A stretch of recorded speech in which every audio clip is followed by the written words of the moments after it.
Hello, my name is Scott and I'm a lecturer at the University of East Anglia in Business Law, and in today's step-by-step video tutorial we'll be taking a look at Blackboard Collaborate and in particular how to use and access it from a student's perspective. This tutorial will be useful for students who have never used Blackboard Collaborate before, or those that have used it before but perhaps not in a while or want a quick refresher on how to use some of its features.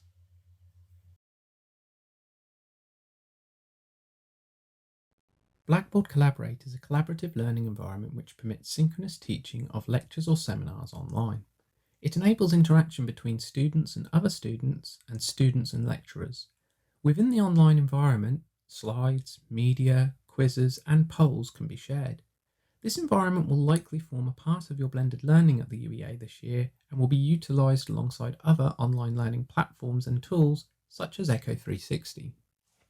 There are a couple of things worth noting before we discuss the specifics of accessing a Blackboard Collaborate session. The first is that it is often best to use the Chrome internet browser to access the session, as so far this has been found to have the best compatibility with the Blackboard Collaborate environment. The second is that the first time you join a session, or after you clear your browser cache, you will need to grant Google Chrome permission to access your microphone and webcam if you wish to use them in a session. So how do we access a session? Well, there are two ways to access a Blackboard Collaborate session. The first way that you might join a session, if your lecturer has chosen to set it up this way, is via a direct hyperlink, which they will share with you ahead of the session time, and you will just need to use this link to join the session at the correct time. The second and most common way will be via your module's dedicated Blackboard site. Once you are on the site, you will then need to choose from the left-hand side panel the Remote Teaching tab. Then, live module, webinars or streamed lectures. Then from here, the correct Collaborate session for that day and time. Of course, this might be slightly different for your module depending on how your lecturer has set up their module site. Let's now move over to the Blackboard Collaborate environment to take a look at the features and functionality of it. When we first join the session, you will see we are greeted with the access permissions I talked about earlier for granting Blackboard Collaborate access to your microphone and also your webcam.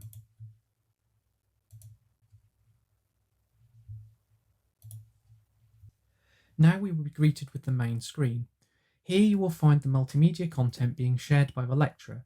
For example, this might be their slides, webcam, a whiteboard, or they could be sharing their screen directly. As this is my first time joining the session, I'm being offered the opportunity to go through a tutorial. I will do that later.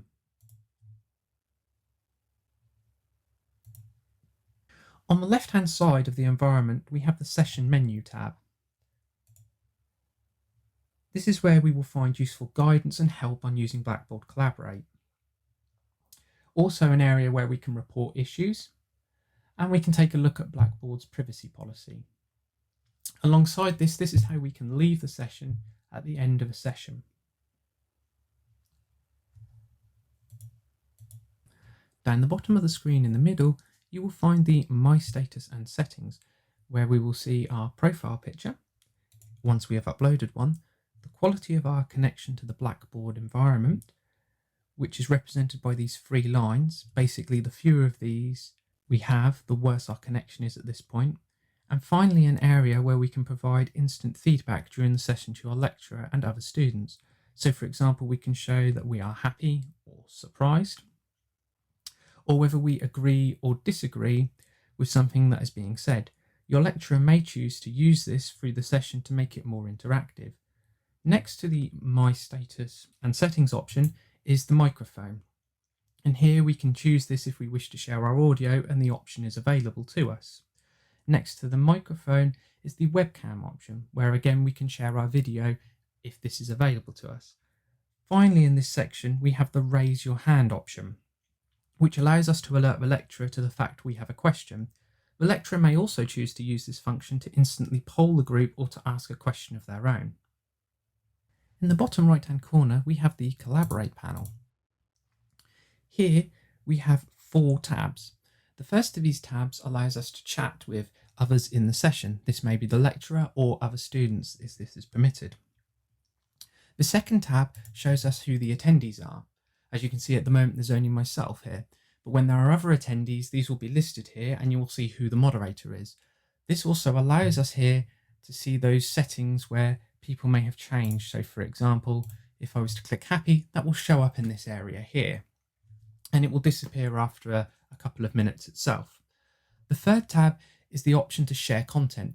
Now again, depending on whether the lecturers set this up, you will be able to share and use content here. At the moment, because we're just an attendee, we're not able to share anything. But if the permission is set up when we go into the breakout groups, we'll be able to share, for example, our screen or files, or even have a whiteboard up and sometimes even undertake polling. The final tab is the settings tab. And this is where we can adjust, for example, things like the audio and video settings, as well as notify if there's any issues that we may have. To show you how to upload a picture of yourself so that this can be shown during the session, all you need to do is click on the picture here. And from here, you can simply drag and drop an image straight on and it will upload it. Or if you've got a camera, you can capture it from the camera itself, or you can choose an upload to upload from a location. So it will bring up the menu item and I can just choose the image, select to open that up. Then we need to just size it right so it fits in. And once we are happy with how the image looks, we just click I like it. And that will then place a profile picture up for us. And then we click the save option, which means we now have our own profile picture up. You can find additional useful guidance from the Blackboard Help website. The link is on the screen now and will be contained in the description of the video. Thank you for listening, and I hope you have found this step-by-step tutorial useful, and I look forward to seeing you online, in class, or in the next video tutorial.